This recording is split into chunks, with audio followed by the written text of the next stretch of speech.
तिथे सांगोल्यात ईव्हीएम पेटवल्याची घटना घडली आहे। ईव्हीएम पेटवणाऱ्याला पोलिसांनी ताब्यात घेतलंय।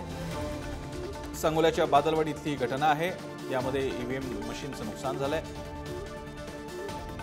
मात्र ईव्हीएम पेटवण्यासाठी लागणारी सामुग्री हा इसम कसा काय मतदान केंद्रामध्ये घेऊन गेला हे मात्र अजून उघड झालेलं नाही। माऊली डांगे आपले प्रतिनिधी आपल्या सोबत आहेत। माऊली, या घटनेबद्दल सविस्तर खास करून अशी पेटवण्याची सामुग्री हा माणूस घेऊन कसा गेला आतमध्ये?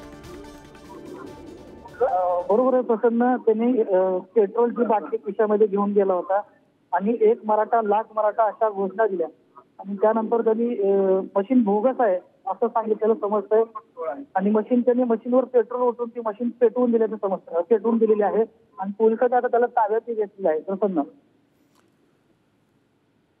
या बाबतीत हा कुठल्या पक्षाचा कार्यकर्ता होता किंवा काही वेगळा त्याच्या डोक्यात विचार होता हे सगळं करत असताना, असं काही लक्षात आलं? नाही, आता तर तो एक मराठा लाख मराठा असा घोषणा देत आहेत। त्यामुळे तो कुठला कार्यकर्ता आहे अजून तरी काही समजलेलं नाही, परंतु पोलिसांनी आता त्याला ताब्यात घेतले। चौकशी होईल, त्यानंतर ते निष्पन्न होईल। धन्यवाद तुम्ही दिलेल्या या माहितीबद्दल।